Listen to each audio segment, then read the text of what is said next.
Hello there. Europe is discussing an entry ban for Russians, but the German government is against it. Why this attitude is wrong in view of history, I will tell you in this video. Within the European Union, a long overdue step is taking shape, banning Russians from visiting Europe as tourists. This move is long overdue at a time when their country has declared war not only on Ukraine, but effectively on the EU itself. But the German Social Democratic Chancellor Olaf Scholz is against it. He fears that innocent Russians will be affected. Opponents of the measure also argue that it's important to continue allowing Russians to travel to Europe so they can see for themselves what is really going on in Ukraine from European news sources.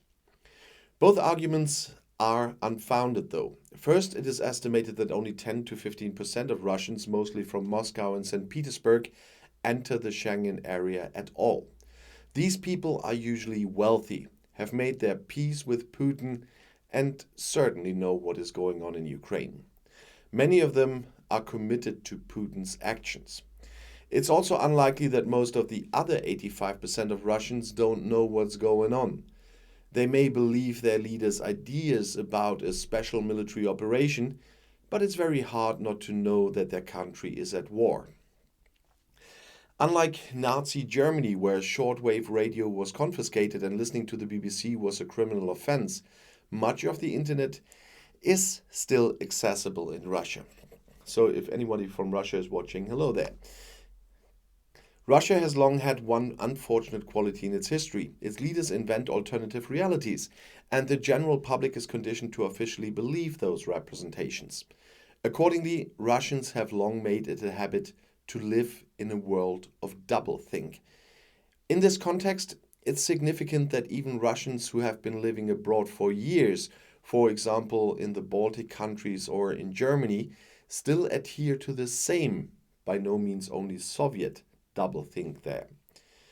You can see with your own eyes how free, prosperous and peaceful the EU is compared to Russia. At the same time, they manage to believe the Russian propaganda that Europe wants to attack and conquer Russia, which is complete bullshit.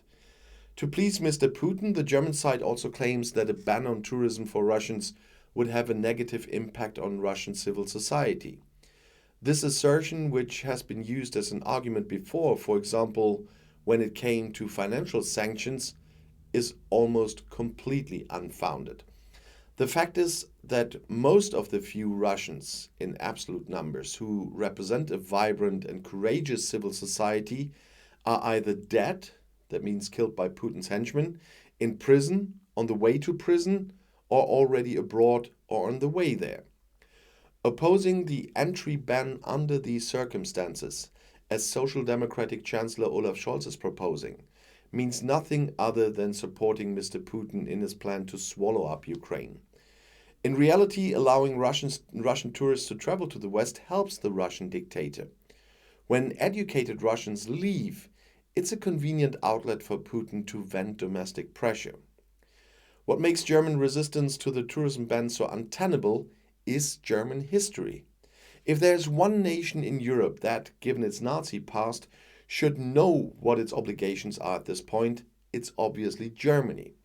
From this story, the Germans know the art of pretending that nothing bad is happening in their name.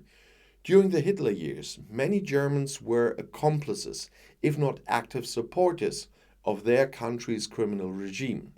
The same is true for most Russians today, although there's not a complete comparison there. Against the background of the story, it is incomprehensible how anyone can still seriously claim that this is Putin's war, as Olaf Scholz repeatedly claims.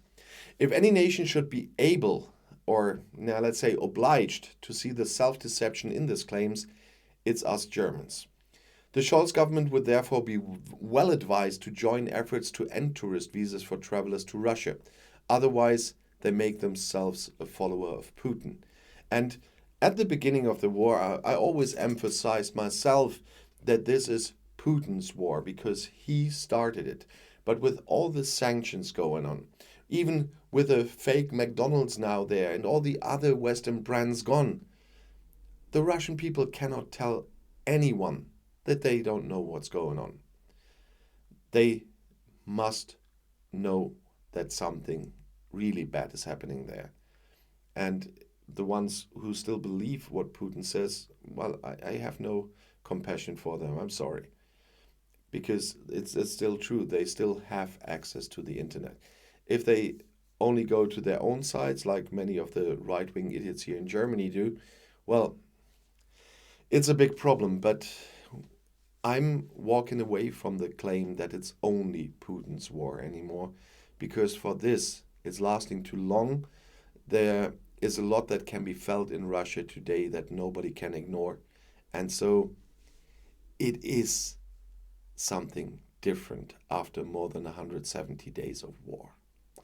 And I'll see you in my next video. I'll be back.